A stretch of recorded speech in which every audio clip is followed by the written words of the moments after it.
శ్రీ మహాగణాధిపతయే నమ. ఐం మహాసరస్వత్యే నమ. శ్రీ లలితాంబికాదేవ్యే నమ. శని వక్రగతి అనేటువంటిది ఉన్నది. అంటే మామూలుగా ఇప్పుడు కుంభములో ఉన్నాడు అనేటువంటిది మేమే చెబుతూ ఉన్నాం. అయితే కుంభములో ఉంటూ మకరము వైపు వక్ర దృష్టితో చూడటము వలన ఈ ప్రభావము కుజుడి మీద కూడా పడుతూ ఉన్నది అనేటువంటిది ఉన్నది. అయితే ఈ శని వక్రగతి ఎప్పుడు ప్రారంభము అయి ఎప్పటిదాకా ఉంటుంది అనేటువంటి విషయానికి మనము చూసుకుంటే జూన్ 29 నుండి, అంటే జూలై నుంచి అనుకోండి, ఏముంది ఒక రోజు 2 రోజులు, నవంబర్ 15 వరకు కూడా ఉంటుంది. అంటే 4.5 నెలల పాటు ఉంటుంది అనేటువంటిది ఉంది. అయితే ఈ శని వక్ర దృష్టి కరెక్ట్గా ఎదురుగా చూడటము వేరు, వక్రముతో చూడటం అనేటువంటిది ఒకటి ఉంటుంది కదా. అలా చూసినప్పుడు ఈ 12 రాసుల వాళ్లకు కూడా ఎలా ఉండబోతుంది అనేటువంటి విషయానికి మనం ఇప్పుడు వస్తున్నాం. ఈ 12 రాసుల వాళ్లకు అసలు మేలేమిటి, చిన్నపాటి ఇబ్బందులు ఏమిటి అనేటువంటిది తెలుసుకుంటే దానికి సంబంధించినటువంటి విధి విధానాలు మీరు చూసుకోవడానికి మేలు జరుగుతుంది. మీనరాశి వాళ్లకు శని వక్రగతి వలన ఏమిటి అంటే అధిక శ్రమ ఉంటుంది. ఇక్కడ ఏలినాటి శని ప్రభావము కూడా ఉంటుంది అనేది మనం మర్చిపోకూడదు. అయితే దాని వలన మంచి జరిగేటువంటి అవకాశాలే ఉన్నాయి. శని వక్రగతి వలన అనుకున్నటువంటి పనులు జరుగుతాయి.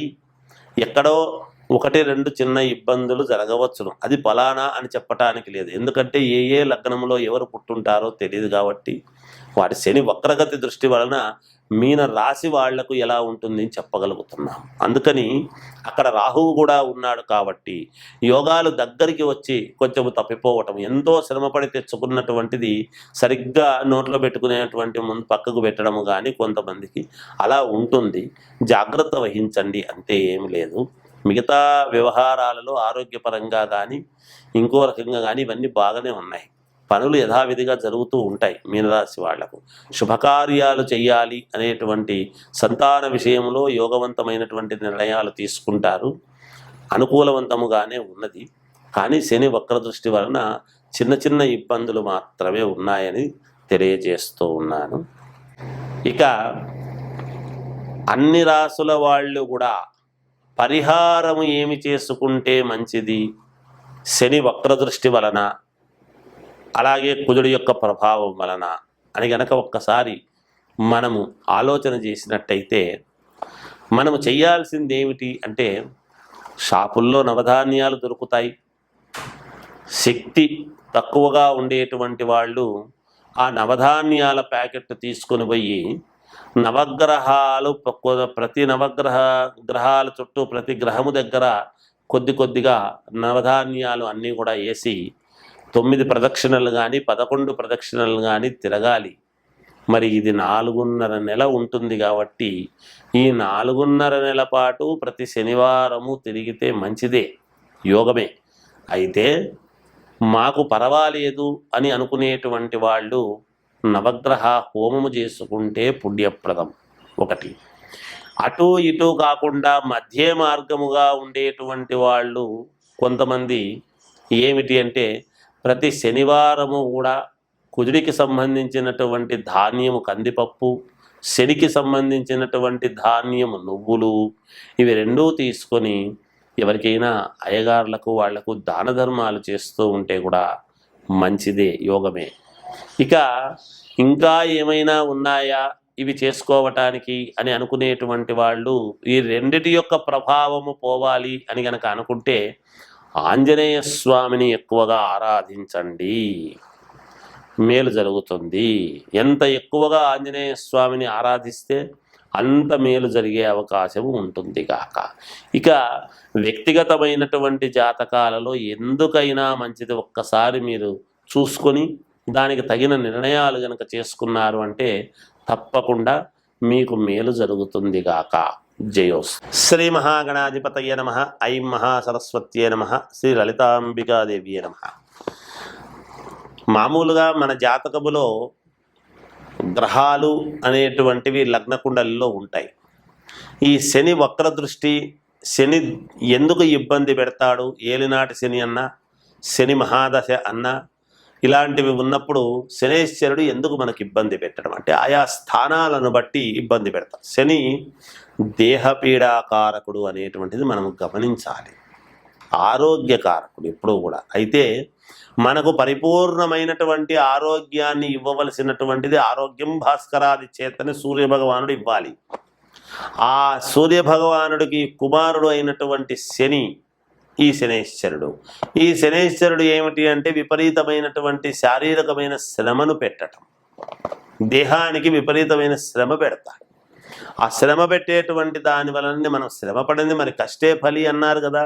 ఒక రకంగా మనకు మంచి చేయడానికే చూస్తాడు శని, కానీ కష్టపడి మానసికంగా బాగా ఇబ్బంది పడి చంద్రుడి యొక్క ప్రభావము చేత మనస్సుతో బాధపడి ఈ అన్ని గ్రహాలు కలిస్తేనే ఎప్పుడూ కూడా మనిషికి ఒక ఉన్నతత్వం అనేటువంటిది వస్తుంది.